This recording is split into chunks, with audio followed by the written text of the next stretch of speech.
अगर महादेव के 3 नयन है तो पृथ्वी पर जन्म लेने वाले प्रत्येक मनुष्य के 3 नयन है। कितनी आंखें हैं अपनी? 3।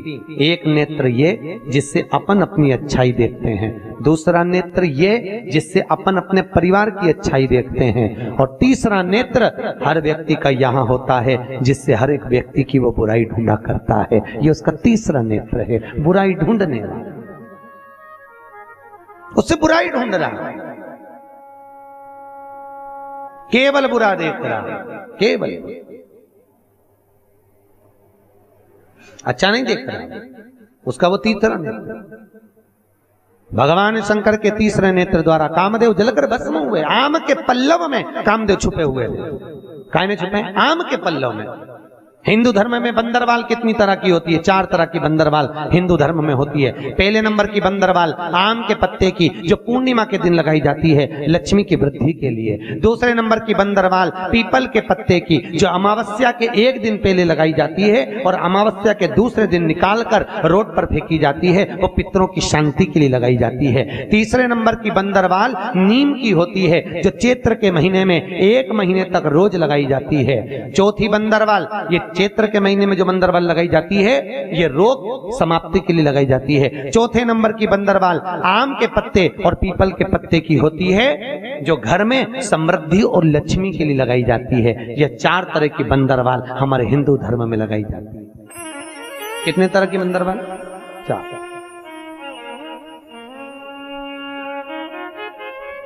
तो आम के पल्लव में, आम के पल्लव के अंदर कामदेव छुपे। हर हर महा, आवाज नहीं आई, जरा जोरदार बोलो, आनंद से बोलो, हाथ उठाकर हर हर।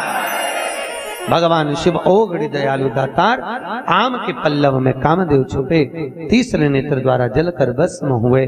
आगे जो चरित्र कहा है, भगवान शिव का विवाह पार्वती के साथ पक्का हो गया, विवाह हो गया। कल अपन ने दर्शन भी करा, भगवान शिव दरवाजे पर पहुंच भी गए, आरती निहारी, पर माता मीनावती की आंख में आंसू भर गए। बेटी को इसके साथ कैसे दे दूं जिसके शरीर पे कपड़े तक का ठिकाना नहीं है।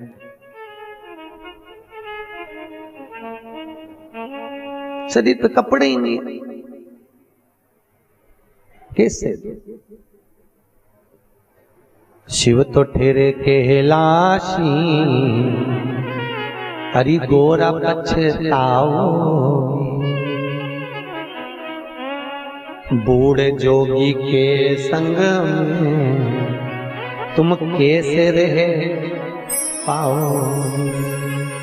उस भोले बाबा का कोई आगे ना पीछे। पहले लड़की ब्याहते थे तो बड़ा परिवार देखते थे, सही है कि गलत है? बहुत बड़ा परिवार बेटी को ब्याह करने से पहले देखते थे। क्यों? जितने बड़े परिवार में लड़की जाएगी उसको दुख होगा, किसी से कहकर मन हल्का कर लेगी। आज के जमाने में बड़ा परिवार नहीं देखते, आज के जमाने में छोटा सा परिवार, बहुत छोटा परिवार आज के जमाने में देखते, बहुत छोटा। और इतना छोटा परिवार, केवल घर में ससुर हो, बस उतना ही बहुत है। पति हो और बेटी हो। अच्छा, माताएं कितना जोरदार जोरदार ज्ञान देती हैं अपनी बेटी को, कितना जोरदार। क्यों दिन भर लगी रहती है? जितना तेरे से बने उतना करा कर। खुद के लिए बना ले, पति के लिए बना लो, बच्चों के लिए बना लो, कमरे में ले जाओ, डट के खाओ, सो, किसी के लिए मत।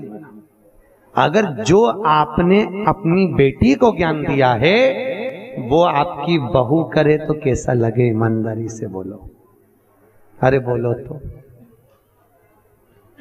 अपनी बेटी को तकलीफ में देखती हो तो तुरंत कह देती हो, और अपनी बहू जो घर में है वो भी तो किसी की बेटी है, वो भी तो किसी की बेटी है कि नहीं?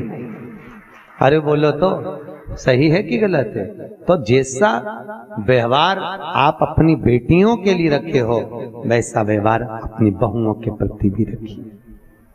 और बहुओं से निवेदन है, नंदे आए तो तवेले जैसा मुंह मत बनाओ। कथा में कहा था 3 को देने से कभी नहीं घटता, संत ब्राह्मण को देने से कभी नहीं घटता, बहन बेटी को देने से कभी नहीं घटता, और गौ माता को देने से कभी नहीं घटता, कभी नहीं घटेगा। आपका दिया हुआ आपको बढ़ाएगा, खूब बढ़ाएगा, देने में मदद हो।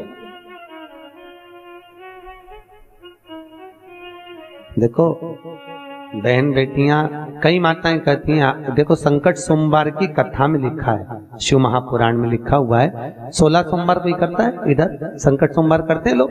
संकट सोमवार 16 सोमवार अगर करते हो, या कोई भी उद्यापन आप करते हो, चाहे चतुर्थी का उद्यापन करो, चाहे चौथ का उद्यापन करो, चाहे तीज का उद्यापन करो, चाहे गणगौर का उद्यापन करो, जिस उद्यापन को माताएं करती हैं, उस उद्यापन का एक नियम शिव महापुराण कहती है कि उस उद्यापन में कभी भी अपनी बहन बेटी को गिनना नहीं चाहिए। क्यों? क्योंकि बहन बेटियां तो उस उद्यापन में आएंगी, पर वो दान लेने की हकदार नहीं होती, क्योंकि हमने बहन बेटी का खुद दान किया है। किया कि नहीं किया? कन्या दान, जब हमने दान किया, कई माताएं कहती हैं हम तो हमारी बहन बेटी को दान दे देंगे, हमारी बहन बेटी को, वो तेरुंडा होता है ना, 13 सामान बांटते हैं संक्रांति पे, तेरुंडा तक बहन बेटी को दे दिए, हम तो तेरुंडा हमारी बहन बेटी को दे देंगे, वो दान ले लेगी। तो बहन बेटियां का दान लेने की हकदार है?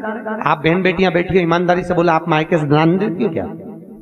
दान लेने का हक आपका नहीं है, आप मायके से दान नहीं, आप आपका हक लेती हो, दान नहीं, हक ले रहे हो। दान की विशेषता किसको कही? संकट सोमवार का उद्यापन करो, वैभव लक्ष्मी का उद्यापन करो, 16 सोमवार का उद्यापन करो, तो अपने घर की नारियों को छोड़कर दूसरों को गिनो। क्यों? जब हम दूसरे को एक लोटा देंगे, नारियल देंगे, कुछ देंगे, तो वो दान कहलाएगा। हम अपने वालों को देंगे तो वो तो घर की घर में चले गया, और वो भोग अगर हमारे करने में आ गया। राजा अम्बरीश की कथा, राजा अम्बरीश की कथा सुनी भागवत में?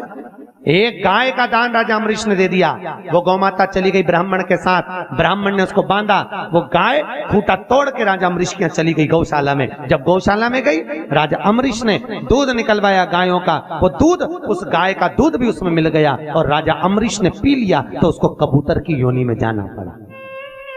मात्र दान करी हुई गाय का दूध पिया तो कबूतर की योनि में चले गया। शास्त्र कहता है हम जो दान कर रहे हैं उस दान को ग्रहण करें, वो श्रेष्ठता नहीं। क्यों नहीं खाते बेटी के घर का? बेटी के घर का क्यों नहीं खाते? क्योंकि हमने क्या करा? क्या दान करा? जम के बोलो, कन्या दान करा, इसलिए बेटी के घर का नहीं खाते।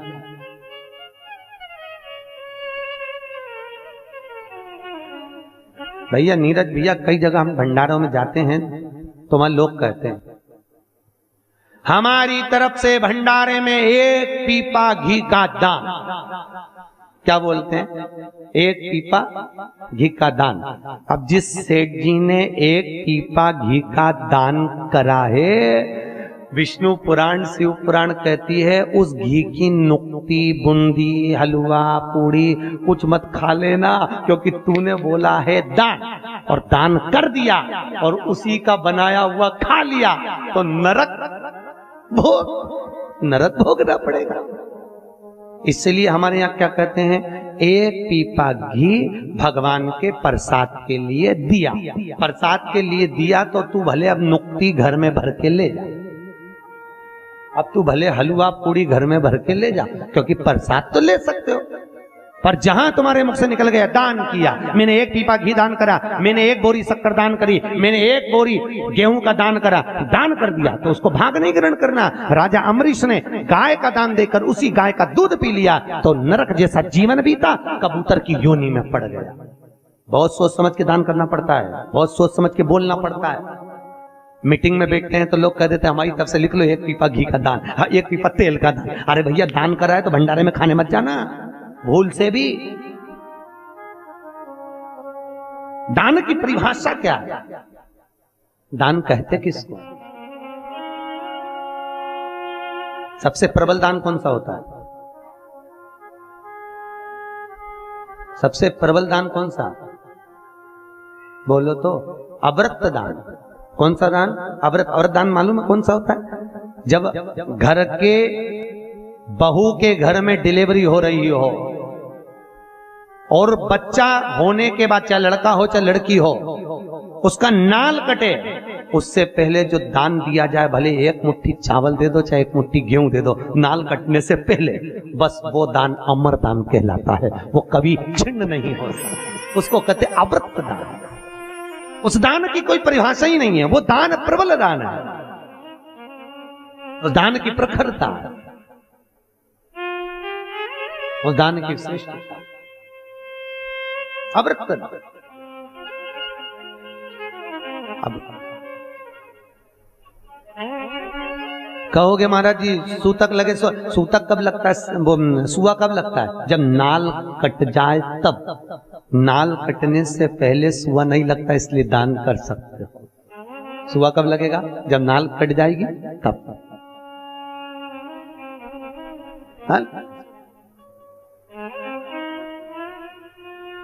पर आज के जमाने में वो दान नहीं हो पाता, क्योंकि बच्चे हॉस्पिटल में जन्म लेते हैं। कितनी सुंदर बात की, पहले बच्चे दादी के घर में जन्म लेते थे तो दादी से प्रेम ज्यादा होता था, तो दिन भर दादी के पास रहते थे। नानी के घर में बच्चे पैदा होते थे तो नानी के घर से प्रेम होता था, मामा नाना मौसी से, तो उनके घर ज्यादा जाते थे। आज के जमाने में बच्चे हॉस्पिटल में पैदा होते हैं, इसलिए हर 2-4 दिन में हॉस्पिटल चले जाते हैं। थोड़ी सी भी बीमारी पड़ी, मौसी की याद आ गई, हॉस्पिटल वाली सिस्टर की, जा। बच्चों को थोड़ी सी खांसी चली, डॉक्टर मौसा की याद आ गई, जा तुरंत। क्यों? हॉस्पिटल में पैदा हुए, इसलिए हॉस्पिटल से प्रेम है। नानी के घर पैदा होते तो नानी से होता, दादी के घर पैदा होते तो। आप में से बहुत सारे बच्चे ऐसे होंगे जो पुराने समय में तो दादा नानी के यहाँ ज्यादा, नाना नानी के यहाँ जो पैदा हुए तो नाना नानी से बहुत प्रेम होता है। कई माताएं ऐसी हैं जिनको नाना नानी से बहुत प्रेम था, बहुत। हम तो हमारे नाना के ही पले, हम तो हमारे नाना के ही लिए, हम तो हमारे दादा के ही लिए। क्यों? दादा से प्रेम था, वहीं पैदा हुए, वहीं बड़े हुए। अब तो आज के बच्चे तो हॉस्पिटल में पैदा हो तो डॉक्टर सिस्टर से प्रेम। तुम देखो ना बच्चों को, घर में रहेंगे बीमार, जैसे ही हॉस्पिटल की सीढ़ी चढ़े बस डॉक्टर ने हाथ पकड़ा और अच्छे हो गए, उतनी देर में अच्छे। अच्छा समझ में नहीं आया, तुमको ही नहीं समझ में आया कि अच्छा कैसे हो गया, अभी तो इतनी तेज बुखार था, अभी तो इतना बीमार था। और हॉस्पिटल में जाते सी जब तक वो 500 रुपए लगाए नहीं तब तक वो ठीक हो, क्योंकि वो नाना और मौसी का भला करे।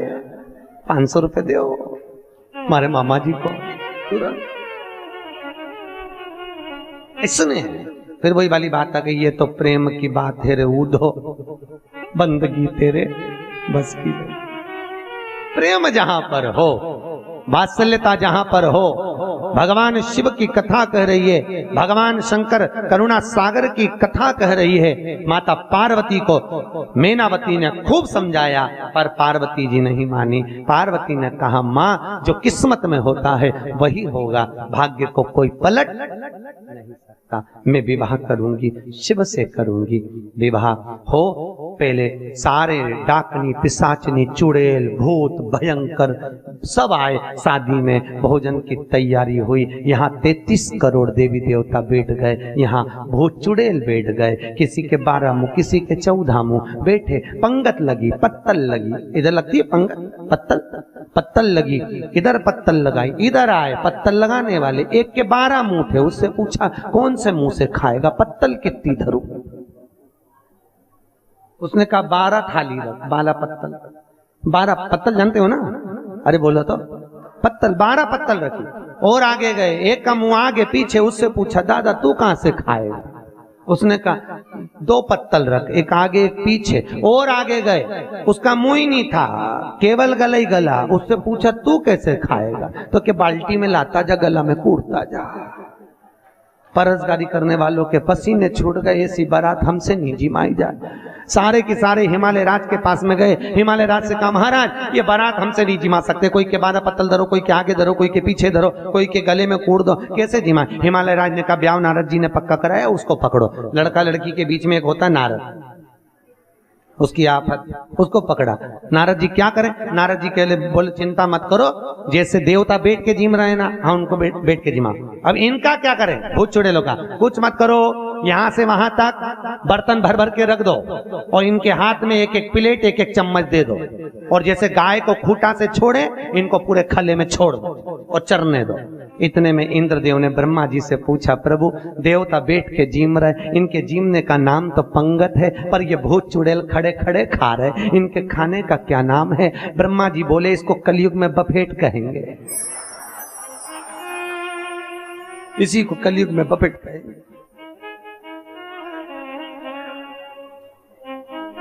और राम भला करे, तुम तो रोज दर्शन कर रहे होगे, शिव जी की शादी यहां तो रोज ही हो रही है।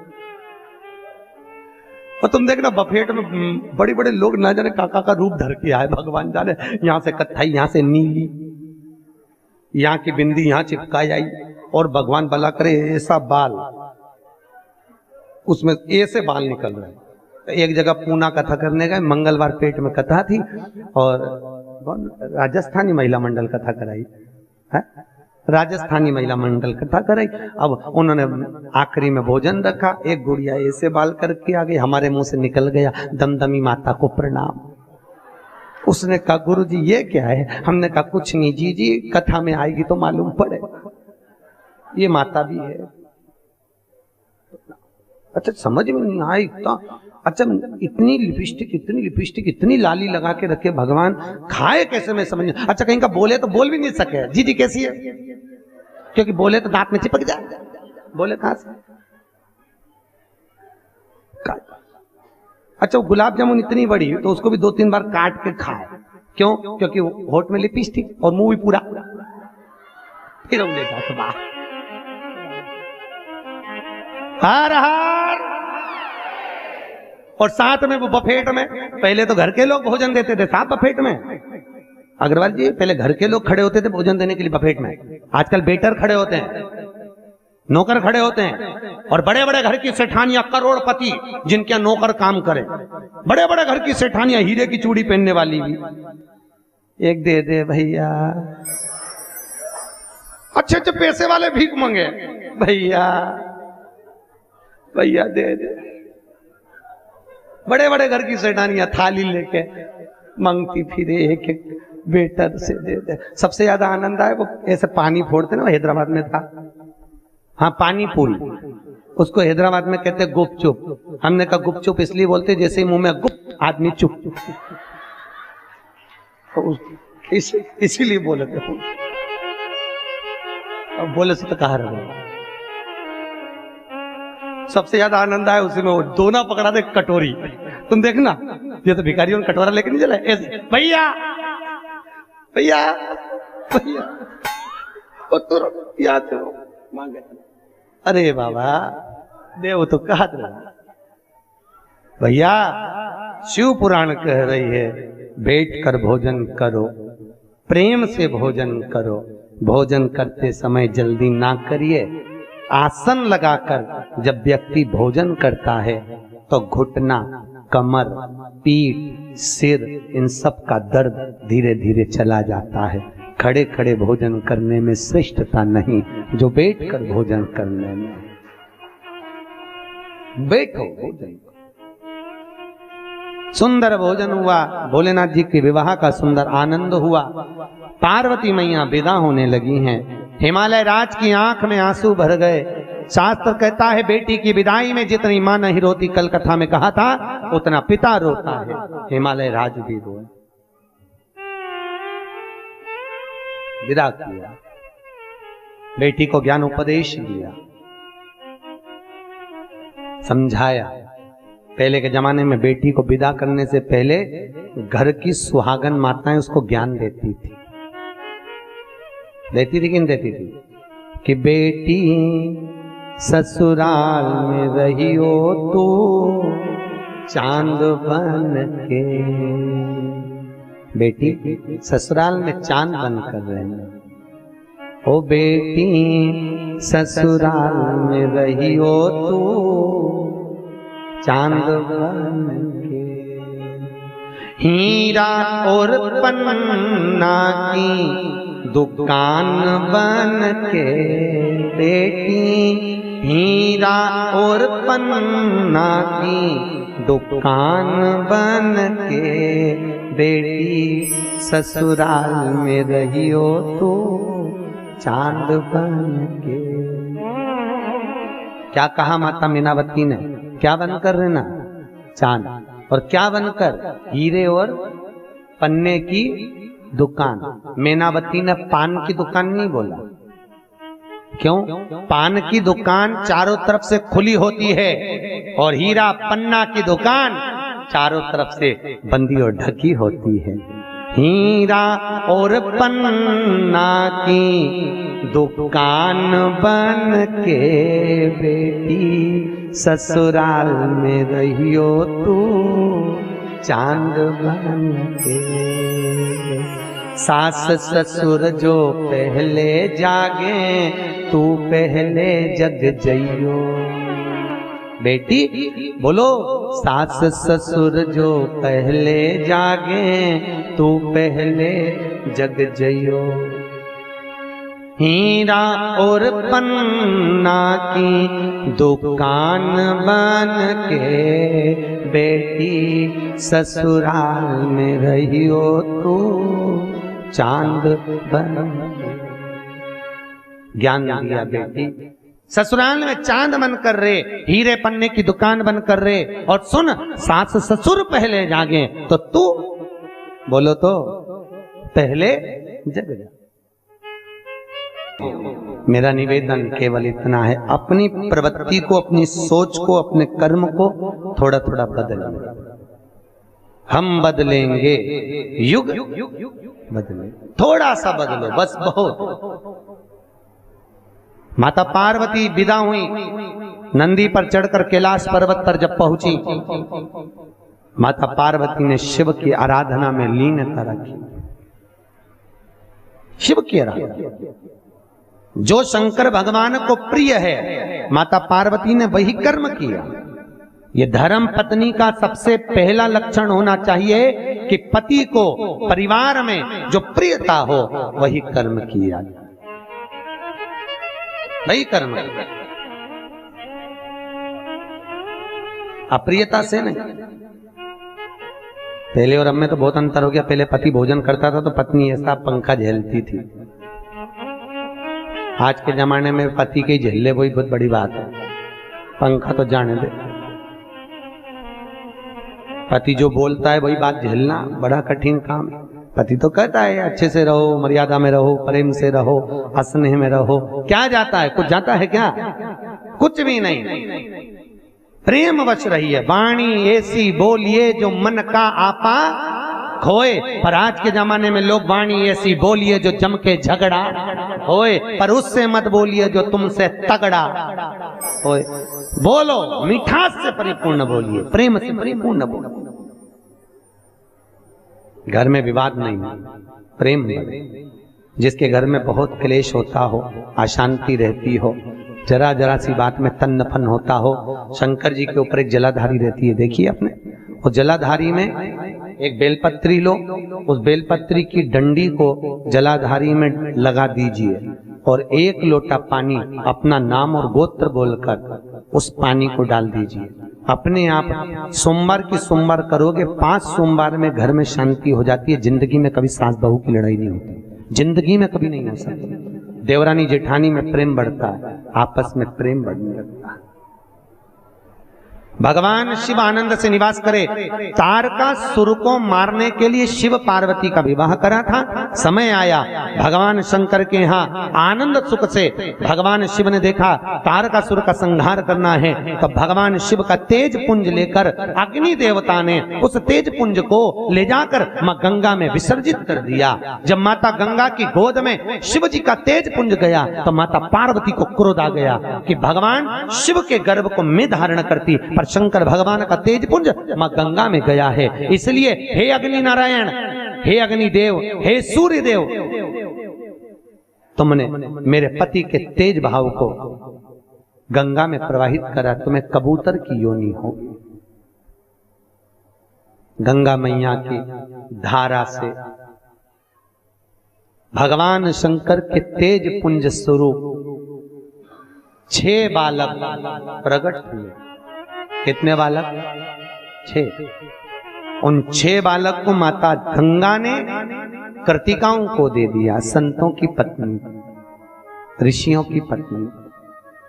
और कृतिकाओं को देकर कहा, कृतिकाओं तुम इन बालकों का पालन करो। कृतिकाओं ने बालकों का पालन करा, पर बालक ऐसे थे कि 6 एक साथ रोने लगे, 6 को एक साथ दूध पिलाओ, 6 को एक साथ भोजन करा। कृतिकाओं को बड़ा दुख हुआ। कृतिकाओं ने 6 बालक को इकट्ठा करा, हाथ में जल लिया गंगा जी का। हे गंगा मैया, आपका तेज पुंज हमको चाहिए, तेज प्रबलता चाहिए। अगर हमारा सात्विक प्रबल है तो ये 6 की 6 एक हो जाए। गंगा मैया का जल लेकर जैसे ही 6 बालक पर छोड़ा, वो 6 बालक एक हो गए। और 6 बालक एक हुए, शरीर तो एक हो गया पर मुख 6 हो गए। उन्हीं का नाम षडानंद कार्तिकेय हो गया।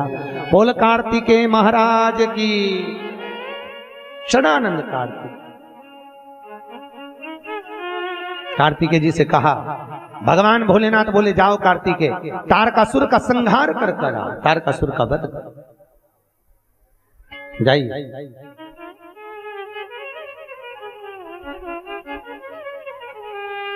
कार्तिकेय जी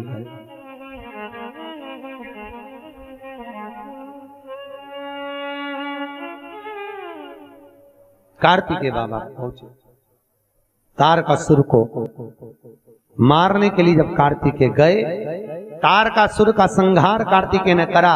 देवताओं ने पुष्पों की वृष्टि करी, गंधर्व गान करी, अप्सरा नृत्य करी, चारों तरफ सुख समाहित हुआ। बोल कार्तिकेय महाराज की। कार्तिकेय बाबा ने संहार कर दिया तारकासुर के 3 बेटे, तारकाक्ष, विदुन्माली, कमलाक्ष। क्या नाम था? तारकाक्ष, विदुन्माली, कमलाक्ष। ये तारकासुर के 3 बेटे हैं। इन तीनों ने विचार करा, भगवान ने हमारे पिता को मारा है, क्या करें? शंकर भगवान का तप नहीं, ब्रह्मा जी का तप करा, और ब्रह्मा जी का तप कर कर वर मांगा, हमें वर दीजिए कि हम तीनों मरे तो एक साथ मरे। हम तीनों का एक एक नई नई पुरियों का निर्माण कर दो, 3 हमारे लिए महल बन जाए। तीनों के लिए महल बन गए, 3 पुरी का निर्माण हो गया। हम तीनों मरे तो एक साथ मरे, ये वर मांग लिया। ब्रह्मा जी ने कहा तथास्तु, जाओ। तारकाक्ष, विदुन्माली, कमलाक्ष की तीनों रहने लगे। तीनों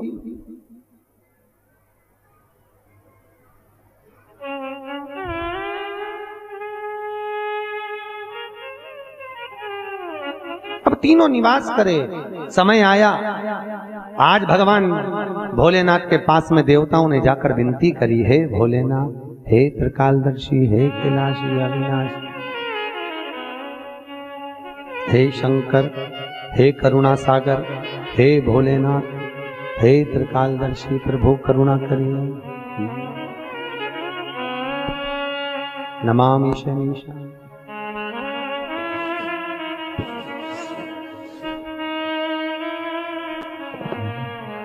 नमामि शनीशा निर्वाण रूपम विभुं व्यापकं ब्रह्म वेद स्वरूपं। नमामि शनीशा निर्वाण दोनों हाथों से विभुं व्यापकं ब्रह्म वेद स्वरूपं। नमामि शनीशा निर्वाण रूपं विभुं व्यापकं ब्रह्म वेद स्वरूपं। नमामि शनीशा निर्वाण। सब गाइए, सब बोलिए। विभुं व्यापकं ब्रह्म वेद स्वरूपं।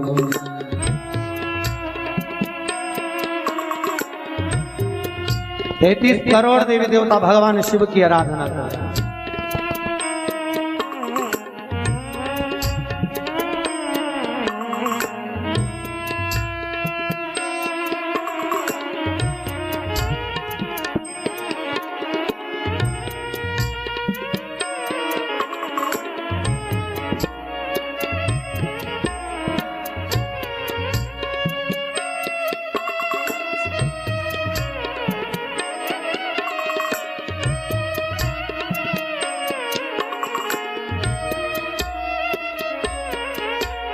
निजं निर्गुणं निर्विकल्पं निरीहं चिदाकाशमाकाशवासं भजेहं नमामि शमीशा निर्वाणरूपं विभुं व्यापकं ब्रह्मवेदस्वरूपम् जय हो।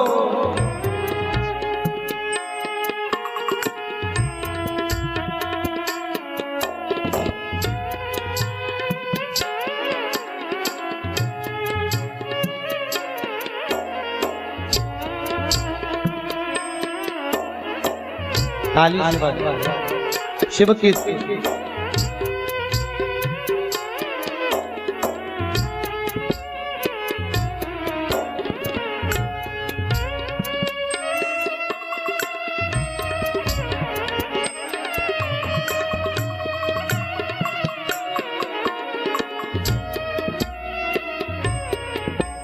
निराकार ओंकार मूलम तुरीयं गिरा ज्ञान गोतीतमीशं गिरीशं नमामि शमीशान निर्वाणरूपं विभुं व्यापकं ब्रह्मवेदस्वरूपम्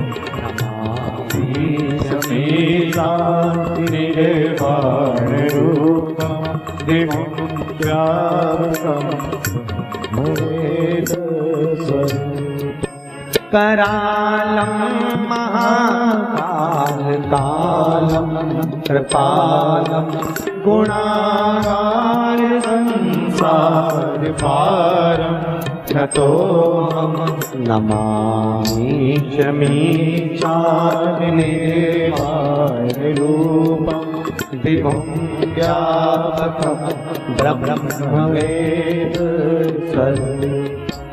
नमामि शमीशान निर्वाणरूपं विभुं व्यापकं ब्रह्मवेदस्वरूपम्। सारे देवताओं ने भगवान शिव की स्तुति करी। शंकर भगवान ने कहा तारकाक्ष, विदुम्माली, कमलाक्ष की इन तीनों को मैं मार दूंगा, पर एक शर्त है, तुमको मेरा साथ देना पड़ेगा, क्योंकि तीनों अलग अलग रहते हैं, तीनों का निवास अलग अलग है, तीनों की पुरियां अलग अलग हैं, तीनों के महल अलग अलग हैं। इन तीनों को इकट्ठा करना पड़ेगा, तब मरेंगे। क्या करना पड़ेगा? सारे देवी देवता बन जाओ पशु और मैं तुम्हारा बन जाता हूं पति। मैं तुमको लेकर जाऊंगा, तुम उनको भगाते हुए बाहर लेकर आना। जब 33 करोड़ पशु एक साथ जाएंगे तब वो भागकर बाहर आएंगे, तब मारेंगे। शिव जी का एक नया नाम बन रहा है, क्या? पशुपतिनाथ। क्या नाम पड़ा? जम के बोलिए, पशुपतिनाथ। भगवान की, भगवान शिव का पशुपतिनाथ नाम पड़ा। भगवान ने देवताओं को भगाया, देवताओं ने जाकर तीनों को बाहर निकाला, भागे तीनों। शंकर भगवान ने नंदी का बड़ा सा रूप बनाकर दोनों को त्रिशूल भाव से, सींग से तारकाक्ष विदुम्माली को उठाकर पटका। जैसे पटका, इतने में कमलाक्ष की पीछे से आ गया। कमलाक्ष की जब पीछे से आया, कमलाक्ष की आते ही तुरंत भगवान शिव के मस्तक को काटने के लिए तलवार का प्रहार करा। शिव का मस्तक कटकर नेपाल में गिर गया। शिव जी पशुपतिनाथ के रूप में वहां विख्यात हो गए। शंकर का आधा भाग धड़ जो नंदी का स्वरूप का पांव नीचे टिक गया, शिव जी का आधा भाग केदारनाथ जी में रह गया। कहां पर? देखा, दर्शन करें। सब दूर भगवान के शिवलिंग का दर्शन होता है। केदारनाथ जी में जाएंगे तो जैसे एक नंदी का जो भाग होता है ऊपर का, ऐसा भगवान नंदीश्वर के रूप में जैसे विराजमान हो, ऐसा केदारेश्वर में भाग है। क्या लगता है केदारनाथ जी में क्या लगाया जाता है शिव जी को? घी। क्यों लगाते हैं? क्योंकि वहां भगवान शंकर का सुंदर भाव में शीश का। भगवान भोलेनाथ ने देखा ये ऐसे मरने वाले नहीं है। शिव जी ने अपना असली स्वरूप धारण करा। भगवान भोलेनाथ ने त्रिशूल को उठाया, तारकाक्ष विदुम्माली को जो त्रिशूल मारा, कमलाक्ष को पीछे से त्रिशूल दिया, तीनों के प्राण छूटे, देवताओं ने पुष्पों की वृष्टि करी, चारों तरफ सुख समाहित हुआ, देवताओं ने जय घोष करा, हर हर। तीनों के प्राण गए। भगवान पशुपतिनाथ के क्या भगवान शंकर का नाम पड़ गया पशुपतिनाथ। पशुपतिनाथ के रूप में भगवान शिव विराजित हो गए। भगवान शिव पशुपतिनाथ के रूप में विराजमान हुए, सुख समाहित हो गया, आनंद स्थापित हो गया। समय आया और आज माता पार्वती जी ने बाबा भोलेनाथ जी की स्तुति कर कर आनंद से प्रस्थान किया। भोलेनाथ जी से बोली, मैं स्नान करने जाती हूं।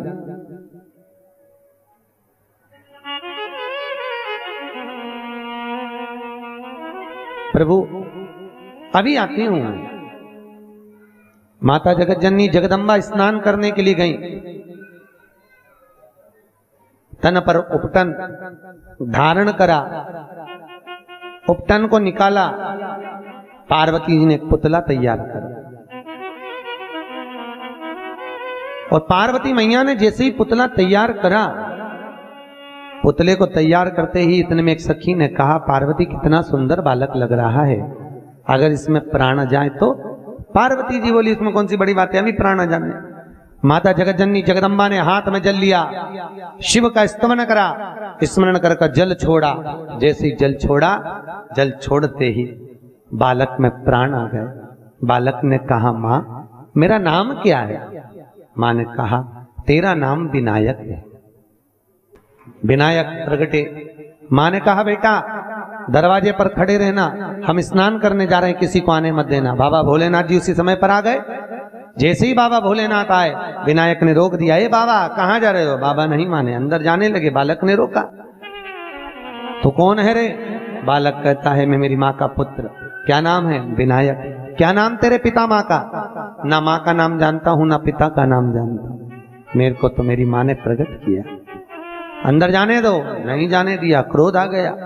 शंकर भगवान ने सिर काटा, सिर जाकर माँ की गोद में गिरा। माँ को क्रोध आया। माँ ने कहा, भोलेनाथ प्रभु अगर ये मेरा बेटा जीवित नहीं हुआ तो पूरी पृथ्वी को, ब्रह्मांड को गेंद की तरह तोड़ दूंगी।